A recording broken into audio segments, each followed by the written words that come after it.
Hi, everybody. Today's Wednesday, March 4th, 2026, and our dear friend, our brother, Laith Marouf from Beirut is here with us. Welcome back, Laith. Good to be with you, Nima. Laith, let's start with the situation. Please hit like button, helping us reaching more people, and you may follow Laith on Free Palestine video and Free Palestine TV on YouTube, his YouTube channel. I'm gonna add his YouTube channel as a collaborator to this podcast.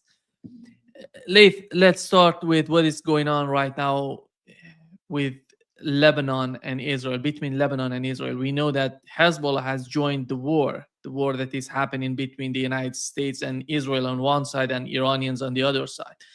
And not only Hezbollah, we've seen the Hezbollah in Iraq has joined as well. How do you see the situation right now, particularly in the southern part of Lebanon? Yeah, I mean, just less than an hour ago, the Zionists declared all of South Lebanon a military operation zone and ordered over a million Lebanese that live south of the Litani, including in the cities of Sur and Saida, to evacuate. So we're expecting, huge attacks on these villages and cities to come soon. But this all is because the Zionists have been getting a whipping. They're getting creamed by the men of God, God's men, Hezbollah. Over the last 2 days, the Zionists have been attempting to enter villages in the south of Lebanon, and they have already lost over 6 tanks and 3 drones. And these are in the frontline villages that the Zionists occupied during the ceasefire and destroyed almost to the ground completely. So the amazing fighters of Hezbollah have practically no cover and are able still to repel this fascist crazy army of the Zionists. And as we can see, because of the impotence of these Jewish soldiers in fighting directly with warriors like Hezbollah, they want to take it out on the population in the south. And I think Hezbollah is not gonna allow this to pass without equivalent retaliation. So what the Zionists just did by declaring all of South Lebanon a military zone and ordering the evacuation of everybody from Saida, Sur, and Nabatia and all those big towns, they have just now basically set the fate of all of the Zionist colonists in the north of Palestine. And we expect that there will be orders coming to evacuate Haifa and evacuate Safad and evacuate Akka from all of these Zionists in the next day or two, as Hezbollah will retaliate in kind. Up until now, Hezbollah has been concentrating on bombarding the major command centers of the Zionists from Haifa to the Sea of Galilee. Over and over and over, waves and waves of drones and missiles are hitting those locations. This is also coming in coordination with attacks that are coming from the Islamic Republic of Iran and its geospace forces that are firing missiles and drones also on the same location. So, when Hezbollah launched this retaliation 2 days ago, I was surprised. In my mind, I thought Hezbollah will be the last member in the axis of resistance to enter the battle because of how close we are to the Zionists and how much more capabilities they have to retaliate or punish the population here. I thought maybe also they'll wait till the ground is softened enough by Iran's hypersonic and ballistic missiles for them to enter this fight. But it seems like Hezbollah knew things that me and you and others that are outside this military command don't know. One of those things, it was proven right now that the Israelis admitted that their cabinet was having a meeting just hours before Hezbollah launched their retaliatory attacks 2 days ago.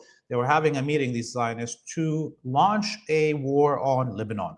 So Hezbollah preempted them. This is one thing. The other thing that it seems like Hezbollah knows is that the Zionists are weaker than we even think.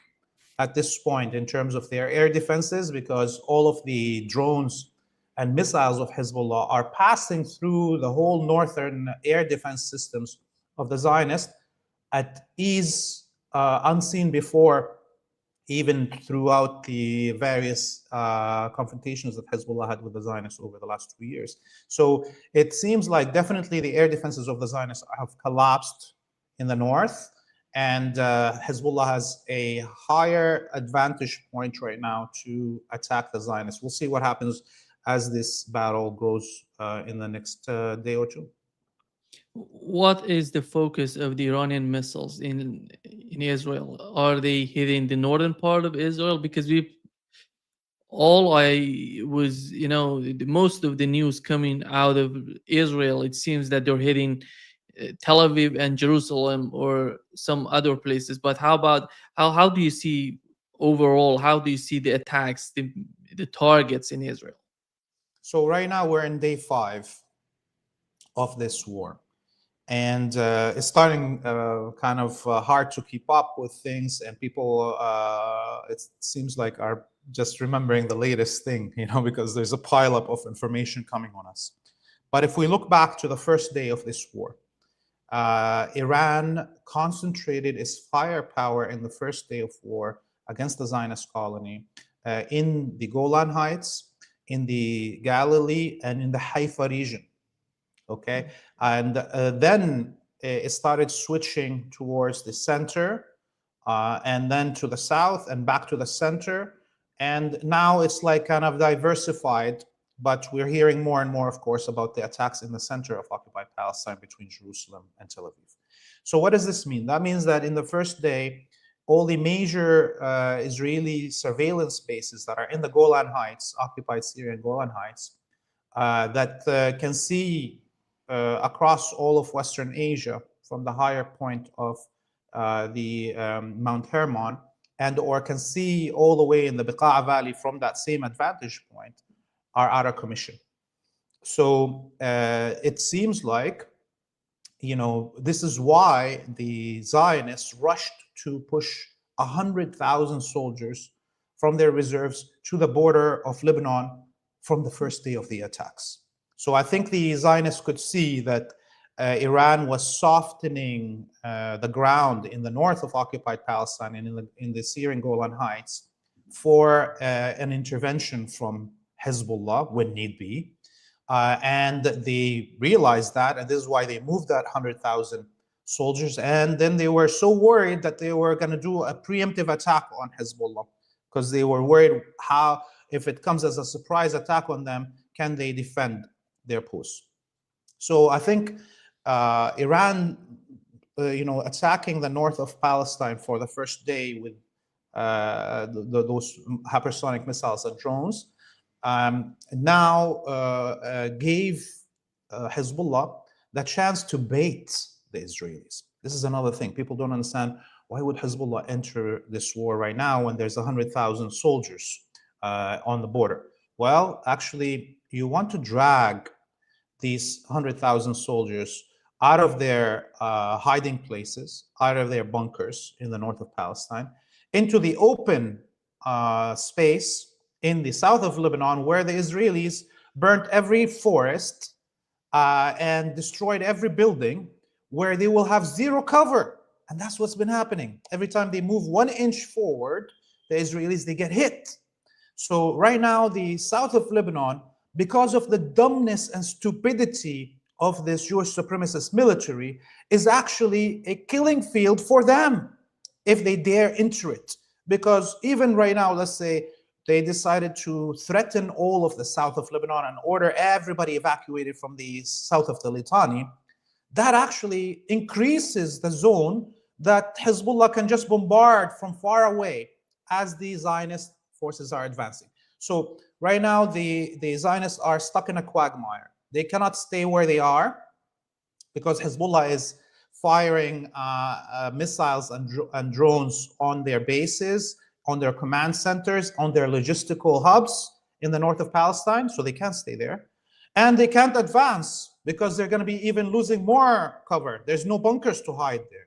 Okay, so Last night, for instance, there was a video that was, clearly a resident of South Lebanon filmed from Kafar Kila. Kafar Kila, for people that don't understand, is leveled completely to the ground. You can go to see on our Free Palestine TV multiple documentaries that we filmed from there. This is a no man's land, and the Zionists entered this totally leveled village and found themselves under crazy amount of crossfire that they had to withdraw. And they did the same in multiple villages in the south, Adaisi, and others, and they had the same thing, or Khiyam, and also they had the same thing. Now this is I think miraculous. The warriors of Hezbollah are unmatched. Can you imagine after all of this how, where the Lebanese army collaborated with the Zionists and went into every bunker and every storage house for any weapons in South Lebanon and pulled them out and blew them out and celebrated as they're blowing them out. And now Hezbollah, after all of that, is able to repel the invading Zionists in the south. This is miraculous. Yeah, I think the strategy on the part of Iranians is the same. They're trying to deplete all the interceptors that the Israeli government has, and when it's all done, you can see how vulnerable they can get. That's the problem, I think, in a long run war. How do you see the war that it seems that in the eyes of Iranians it will be a long war, but on the other hand, you see Israeli media today, they're talking about 2 more weeks of war, and they're talking 1 week, 10 days, and they're talking about short-term war. But it doesn't seem that's the case in the mind of the resistance and Iranians. Yeah, look, for 2.5 years, I think a lot of us were complaining that are pro-resistance, pro-liberation. Why didn't the axis of resistance go all in from the beginning of October 7th? I know we were all feeling the pain of seeing the children and the innocents of Gaza being massacred. We were all heartbroken as we saw leadership that is almost unreplaceable on a human level, like Sinwar and Nasrallah, and now Khamenei being martyred in this battle. But we look back now in a rational manner and also in a religious manner. And we see actually that those sacrifices were needed to awaken humanity that was blinded by Jewish supremacy and the pedophilia, cannibalistic class. They needed to be awakened. And the words of our leaders, the words of our warriors, the words of our thinkers were not enough. It needed to be blinding sacrifice, to be awakening of human level. So that was the 2.5 years. Right now, we have reached this level of human consciousness that no matter what lies the Zionists, the imperialists throw at humanity, nobody believes them. Not even their own mother would believe them now when anything that comes out of their mouth. Therefore, this is now the moment to go all out. This is the moment to recoup the price of all of those sacrifices that we gave to humanity. Okay? And there will be no stopping this war until there is no more Zionist colony on the land of Palestine, and until the Americans exit Western Asia and leave us the hell alone. Okay? It's enough. It's enough, and it's been enough for a century.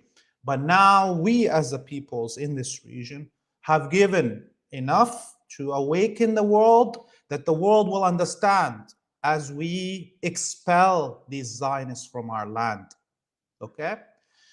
And I think this is where why we are actually at this moment of danger, actually, for humanity. Okay?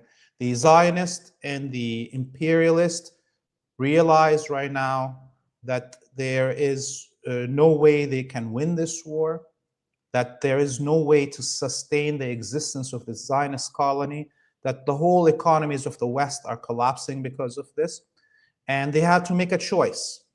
Either they admit defeat, force the Zionist colony to pack their bags and pack their nukes and to leave with them to Berlin, to Paris, to London, to Ottawa and DC, or they have to use those nukes, and then a new world war will begin that we don't know who will survive at the end of it. So this is the moment that we're in, but it doesn't mean that it's going to, get to that fast. I think the axis of resistance is ready to sustain a 3 months war. 3 months. In those 3 months, we may see over the next 2-3 weeks collapse of vassal regimes in Bahrain, in the Emirates, in Qatar, in Kuwait, even here in Lebanon. There's a very big possibility that the state here in Lebanon will collapse momentarily, maybe even faster than the state in Bahrain, because of the how the prime minister has abused the army over the last 2 days trying to disarm Hezbollah, and withdrew from the south of Lebanon, leaving the people to their fate. This is cannot is not an attainable situation. I think he's put himself, the prime minister of Lebanon, in a worse situation than the emirs of the Gulf.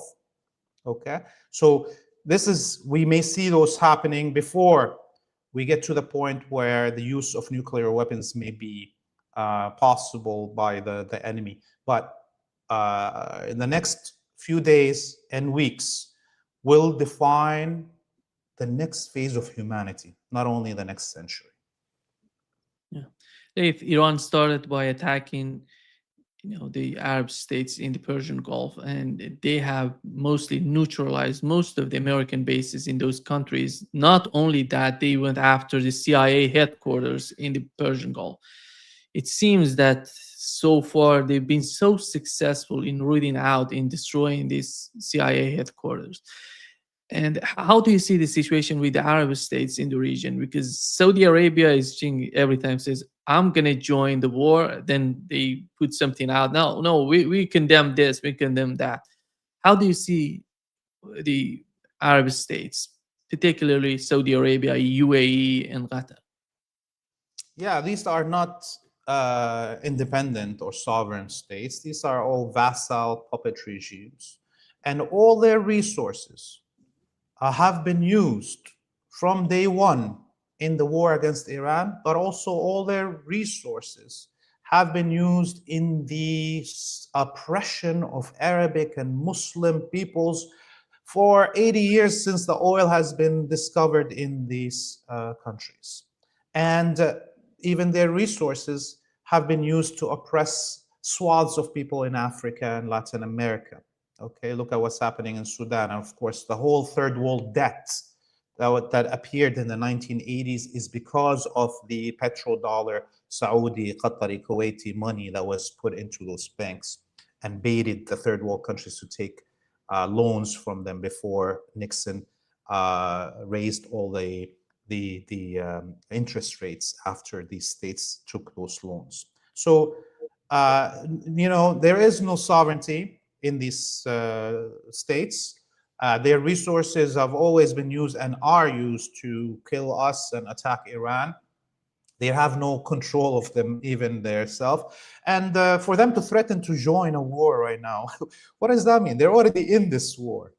Does the Saudis, those fat cat generals in Qatar and Emirates and Saudi, can they fly an F-15 and F-16 or fire a missile? No, they have to hire mercenaries, as they did in the war against Yemen. So clearly, there's nothing really that they can add on to the fight. They can just announce their already hidden collaboration in this war against Iran and the axis of resistance and the Palestinian people. And that's going to change nothing. It's the same thing with those threats from Germany, France, and UK, and so on, that they're going to join the war. What do you mean join the war? You're slaves of the Americans and the Zionists, and all your resources and planes have been already joining this war. So it's just ridiculous propaganda to try to make themselves that there's actually stages to this war. No, the West has invested all its resources, all its components, all its vassals, all its provinces in the war against Gaza from October 2023, and they haven't let down since then. In this also part of this war that is now including Iran. So I don't see any of these declarations, whether it's from the Gulf or other countries in the world, saying we're going to join this war, as changing any realities on the military balance of this battle, because this is already in effect. So Iran is doing a miraculous job by targeting all the American bases and destroying them in this arc from Erbil to Abu Dhabi. And this cutting off of the sale of oil and gas is crashing the petrodollar. It is crashing European economies, and those are the countries that need to be punished for their servitude to Zionism and imperialism. Iran is doing something that Jamal Abdel Nasser should have done in the 1950s. Before supporting the liberation of Yemen, he should have attacked the Gulf oil and gas fields and liberated them, so they don't support the Zionist and West with the petrodollar. Iran is doing a favor for all Arabic and Muslim people and humanity as a whole by making sure that the money of these Gulf vassals is not there to support the imperialist efforts. Leith, it seems that Saudi Arabia was playing, two games. On the surface, they were somehow saying that the United States cannot use Saudi Arabia. We are not supporting any attack on Iran. And behind the scene, they were pushing for the war against Iran to destroy the so-called Iranian regime, do regime change in Iran. And do you see UAE being part of that game? Because so far, from what we've seen, it was, as Bernie Sanders, for example, put out blatantly, said that Saudi Arabia and Israel were pushing for this war. How do you see the other countries in the Persian Gulf? How willing they were before the war happening, and they pushed somehow this war? Yeah, I think all of the Gulf regimes are, totally in bed with the Zionists and have no sovereignty. And look at the statistics for missiles and drones that Iran used. Something like 30% of them were directed towards the United Arab Emirates or the United American Emirates. So that tells you actually that the UAE is even more filthy in bed with the Zionists and more crucial to this attack on Iran than even the Saudis. Okay? This is clear. Iran doesn't just do things for no reason. The Iranian armed forces are very precise in picking targets. So let's be very clear here.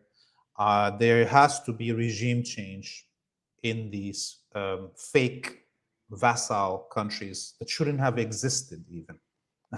There's no such thing as the UAE. It's just the desert of Oman. There's no such thing as Bahrain, Qatar, or the eastern part of the Saudi kingdom. They're all part of the same tribes and families as South Iraq. There shouldn't be a Saud family forcing its name on the people in Arabia and a country named after them. What the hell is this? This have never happened in human history. Okay, that a people are forced to be named by the name of their rulers. Okay, these countries shouldn't exist. They should be, erased as states and merged into an Arabic nation that lives proudly hand in hand with its neighbors. Its Iranian, Turkish, and Ethiopian neighbors in face of the European, colonialists and imperialists. This is how it should be, right? So the resources of these countries have been used over and over for the pedophilia rings of Epstein that we saw. I mean, it's disgusting, the things that we saw just before this war started. about the desecration of the Kaaba and inside and outside of it, and made into a carpet under the feet of Epstein. So Iran and the Iranian intelligence has been, I think, successful in pinpointing the places where the CIA and the American military and the Zionists are located in the UAE, in Saudi, wherever they're hiding, whatever hotels they're sleeping in, whatever places, front companies that they created. That's another thing people don't understand when they're seeing all these, what looks like residential buildings in the Emirates being hit. They don't know that inside that same, tower where that drone hit, there's a front company for the Zionist Mossad or the CIA, where those saboteurs are gathering, and they're getting liquidated. Laith, Arab states, they're feeling that these bases, American bases in their countries, didn't help them, didn't defend them so far, and all the defense systems are working for the Israel and to defend Israel, and these people are shocked that even Donald Trump himself, that I was surprised that Iran attacked the Arab states, because they thought that Iran wouldn't do such a thing. We've been talking about this for such a long time. If something happens, Iran would just somehow attack all these Arab states. But it seems that in the mind of those people who are living the leadership in these countries, they don't understand the reality of the region, the reality of what's going on. Are they getting to that point to understand what's really at stake? And I think it could be a sign for all these countries who have American bases in their countries to understand that these bases are not going to save you if something happens. Yeah, when you look at the decision making that happened behind launching this war, you realize that these leaders in the West and Trump and his cabal around him have reached a level of delusion that rational military strategists and leaders are unable to communicate to them. And that's what happened. It seems like the military leadership in the Pentagon were telling them, this is what's going to happen. This is not going to be an easy thing. We may be able to assassinate one or two leaders, but then it's going to be an all-out war. But they didn't listen to them. Why? Because they are drenched. People like Trump and Netanyahu and the cabal around them are drenched, drowning in their own supremacist delusions. When Epstein writes, Jews are the best, I will not hire accept any Jews, and others are goyim and so forth, and you can rape their children and so forth. They actually believe these things. It's not just comedy written. It's actual belief system. I know a lot of the people that call themselves leftists or Marxists or so on, believe so much in the political economy, dichotomy of things and so on, but that erases the human factor. Every human has thoughts. It's not about he's thinking about money all the time, Epstein or others. They're actually thinking, God gave me this right. I am so rich, I am so powerful that I can rape children. And it's a God-given choice. And God chose me to be there. Okay? So once this is understood, this is why people are surprised. Look, the oil is the Saudi and Emirati and Qatari and whatever oil is American oil, really. Why are they doing this to themselves, the Americans? Well, because they are delusional in their supremacy. And it didn't help that Venezuela fell in 2.5 hours. Okay, it didn't help. That actually just added to the delusions of grandeur that are in the heads of Trump and his cabal. And they thought they can do the same in Iran somehow. Although, of course, the difference between Iran and Venezuela is that Iran is a nation of faith, and its leadership has faith in God and are willing to sacrifice themselves like Ayatollah Khamenei, the martyr of the nation of Islam, that chose to stay in his public house to be assassinated and sacrificed so his people can see the light. Okay? That's the difference between the leadership in Iran and the leadership in Venezuela that abandoned their own president, okay, and decided to not shoot. Do you think today, let's be very clear, if today some stupid leadership decided in Iran to lay down their guns and surrender to America, there will be Iranians that are fighting to the last breath in there. And that is the faith that is pushing them. The same thing here is happening in Lebanon. It doesn't matter that the whole state is against. The faith in the hearts of the men of God is keeping them strong no matter what the odds are. Venezuela didn't have that. My heart breaks for the Venezuelan people, but they should have had that faith to be able to fight the United States and take down some American soldiers in the process at whatever cost. Now Venezuela is, and its oil is in the pocket of the US, just like the Gulf countries are. So I think these delusions are what is causing the Americans' leadership to not be able to recognize the true military balance and what's going to happen on the field. And those same delusions are the ones that are scaring us to think that, you know, there's a possibility that once reality sets in the head of these crazies like the Netanyahus and the Trumps, that they may reach to the nuclear button. If they do that, Iran gonna wipe them out of the. I'm sure about it, and hope Netanyahu not going in that direction, because I know what would happen to Israel. Yeah, you know what about the nuclear thing here? Up until now, the Islamic Republic of Iran, its armed forces, were able to hit at least 3 destroyers and frigates in the Arabian Sea and all the way to the beaches of India, okay, just last night. So Iran has the ability to sink the aircraft carriers that the United States is using now.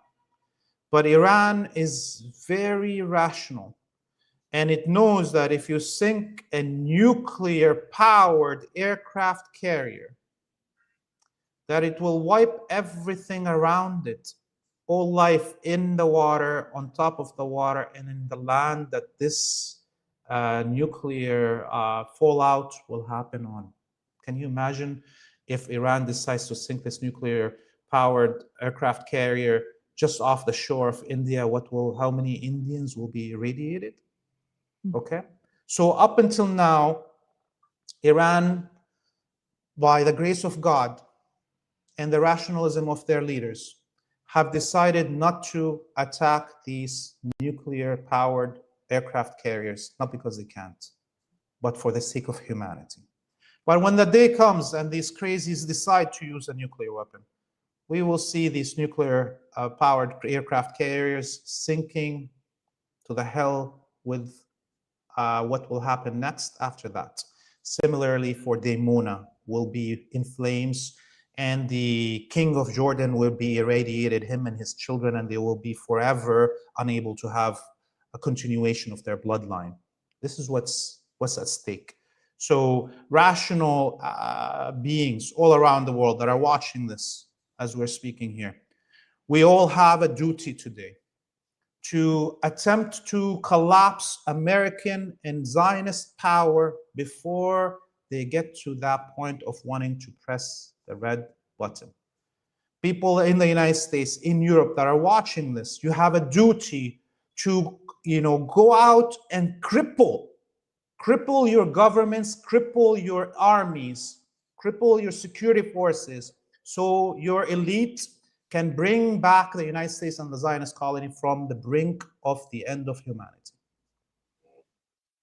Laith, I think Jordan is so much important for the United States right now, because they're using Jordan to attack Iran. But it seems that because of these attacks, Iranian attacks on Israel and Jordan, they decided to move their fighter jets to Cyprus and going, eh, how do you see the situation, the Iranian attacks on Jordan? Do you think there's still, because so far it seems that the Iran has attacked, the bases in Jordan. Do you see the escalation going, you know, in a in, is Iran going to revise its strategy on Jordan, in your opinion? Let's put it this way, because it would be better to not go that far.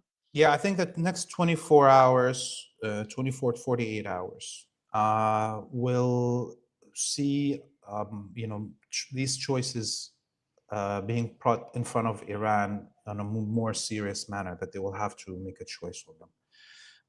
And why I say this is because we're right now watching the Jordani Wahhabi death squads in Syria mobilizing all their troops to the borders of Iraq and Lebanon.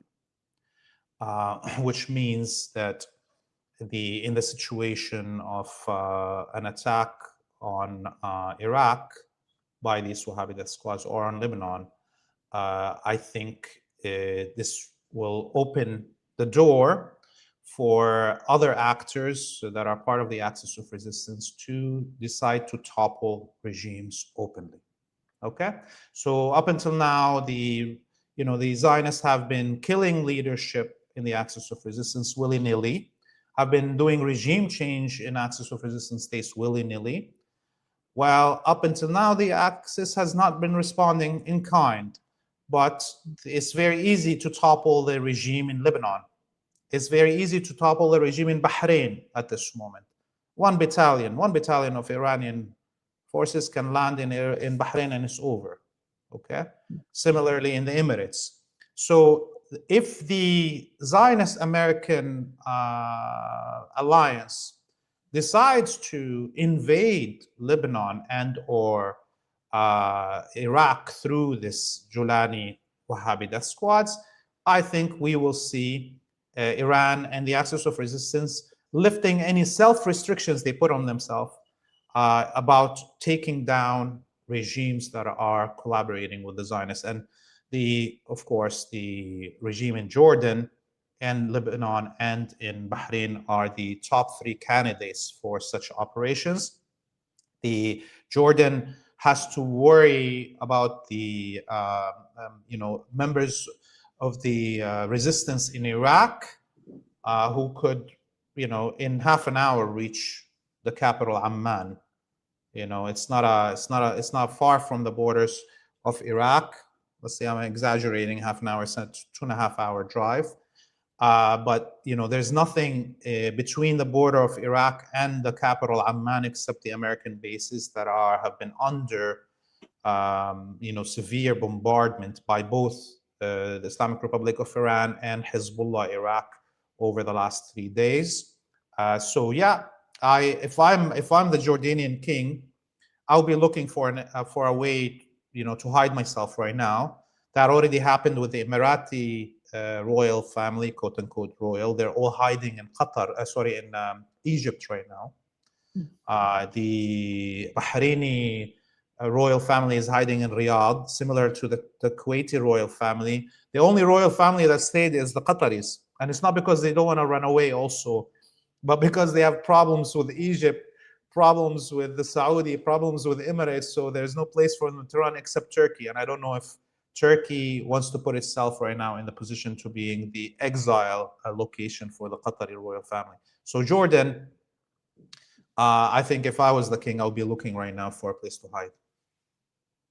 He may go to the United Kingdom because he belongs to, Laith, you've mentioned the situation with these three, Jordan, Bahrain, and Lebanon. And when it comes to Egypt, I think Egypt is important as well. And how do you see Egypt so far? And how do you see the internal, movements in Egypt? And how is that going to influence the policies of Egypt toward the war that is happening? It's been amazing watching how silent the official Egyptian state is about what's happening.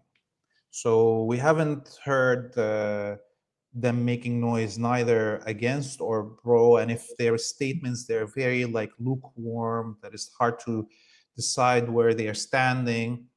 The only statement that I saw that is from the Azhar, the seminary of Al Azhar, that was ridiculously, calling for Iran to stop attacking Arabic states. And then I saw the tsunami of Egyptians denigrating the leadership of Al Azhar and calling them traitors and cowards and so forth. So you could see from these replies to the Azhar statement how the popular feelings are in Egypt. And I think or the Egyptian population is rooting for Iran to beat the hell out of the Zionists and the United States. We also have one of the most famous Egyptian actors, Amr Waked, who's I think somewhere in France right now or in the UK, who's been in many Hollywood movies. This is a big name, has been tweeting since the beginning of the war, and he comes from a Sunni family in Egypt, but he's been tweeting constantly, praising the Shia as the defenders of Islam today, has been tweeting about Iran and the axis of resistance as the bravest of humanity, has been attacking and cursing the Arab monarchs and dictators and the Wahhabis and the Ikhwanis. I have not seen an Arabic public figure in the last 2.5 years that has actually taken such a very high standpoint, okay, and has, out of the blue, become the most read intellectual in the Arabic world. This is amazing. I mean, every tweet the guy is doing is having 2, 3, 4, 5 million views within hours, and huge engagements from all the Arabic peoples, from Mauritania to Oman, praising him, and then seeing the bots attacking. Okay, so this shows you how the last 2 years, 2.5 years, have cleared a huge vacuum in the Arabic world and the Sunni Muslim world. There's a huge vacuum of leadership. Okay, there's all the original resistance leaders in the spaces of Arabic and Sunni have been killed, dead, decades and or failed projects and so forth. And those who are attempting to claim that they represent the Arabic voice and the Sunni voice are all whores for the Zionists and the imperialists. And the Arabic and Sunni people in general do not want them to represent them. So there's a huge vacuum right now. And Amr Waked, with these tweets, have elevated himself to the top tier in the Arabic and Sunni spheres in the world as a representative of the voice of the people. So that shows you how big the vacuum is, that somebody who comes from Hollywood movies can fill that gap so easily, right? So you could imagine that at this moment, in all of the Arabic world, in all of the Sunni Muslim regions, if there is actual revolutionaries movement that is birthed right now, it can take the whole field. The people are in the Arabic world and in the Sunni regions of Islam are thirsty for dignified resistance and leadership that stands with Palestine, that stands with Iran, that stands with humanity in general. And this is really what's happening inside Egypt and all of the Arabic countries. Two important points right now. One of them is the Strait of Hormuz. The other one is Bab el-Mandab in the Red Sea. Both of them can be controlled by the axis of resistance. And how do you see this concept playing out for a long war if the strategy on the part of the resistance would be that. So we saw just over the last 24 hours, the prices of oil and gas, and more so gas in Europe, going, 70% increase in the prices of liquid gas because of how much Europe depends on the gas coming from Qatar. Similarly, the prices of gasoline in Japan and in Europe have risen rapidly. The Japanese state said that they have only 2 months worth of gasoline to run the country. The Europeans are begging today Ukraine to allow the gas and oil that's coming from Russia to pass through the pipelines. They're begging. And we're still just in the first 4 days, 4.5 days of war. And so the closure of the Strait of Hormuz and the Strait of Bab el-Mandeb will cripple European economies, and they will cripple also Japanese, Korean, and maybe Chinese economy. And this is why I think China will increasingly have a motive to enter this war, okay?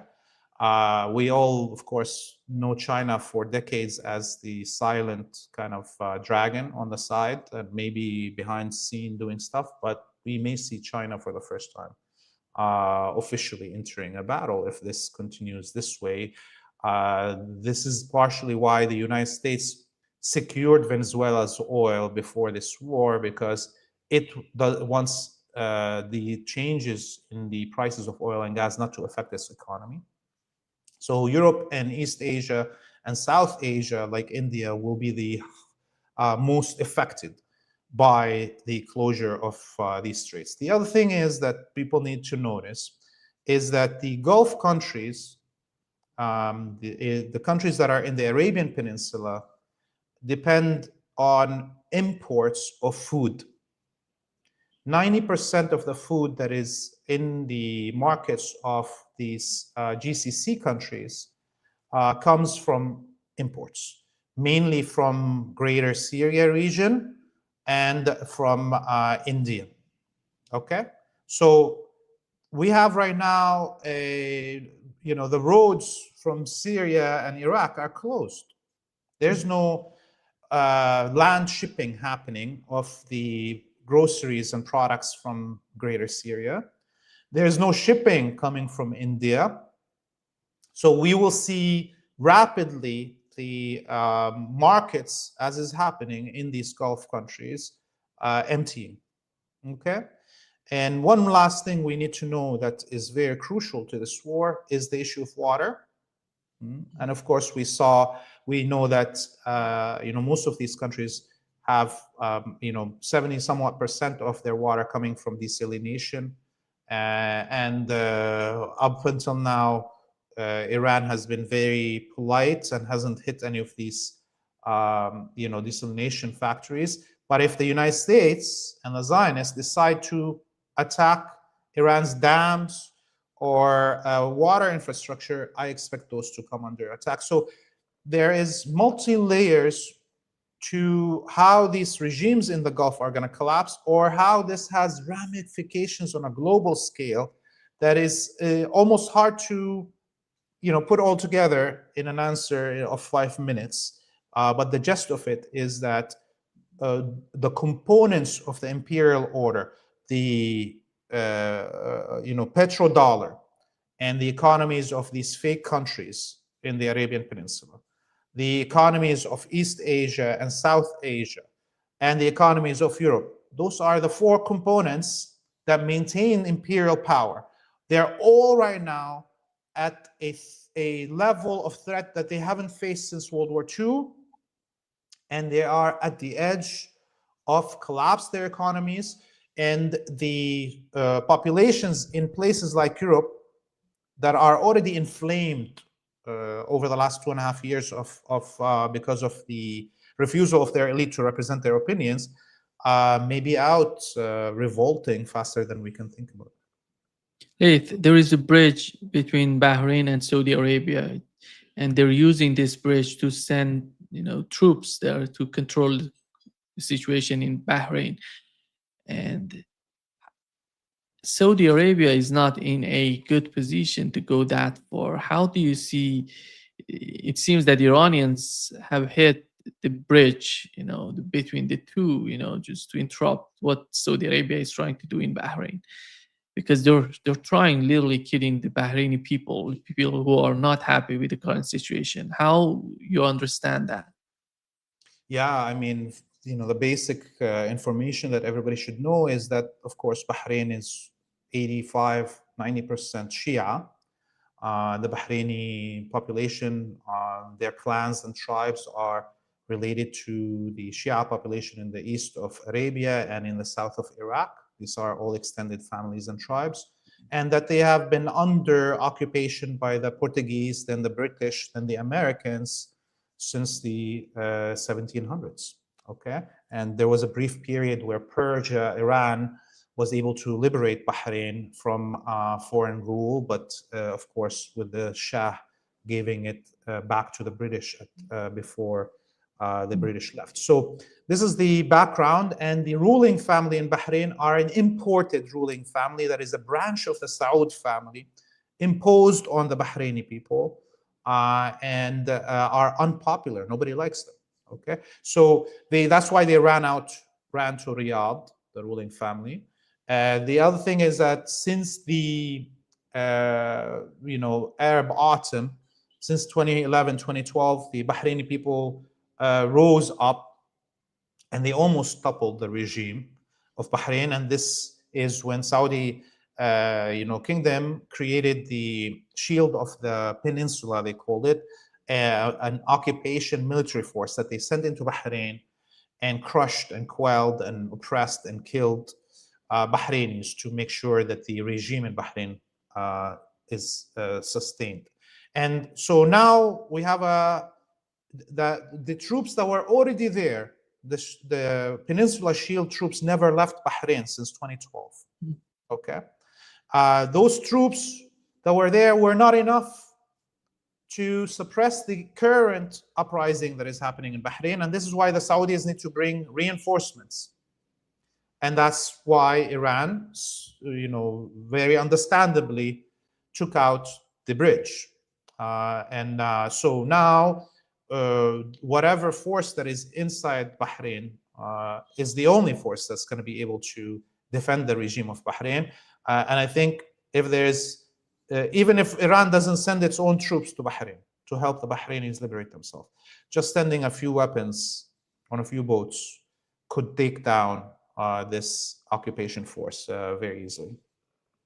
Yeah. Thank you, Laith, for being with us today. Great pleasure, as always.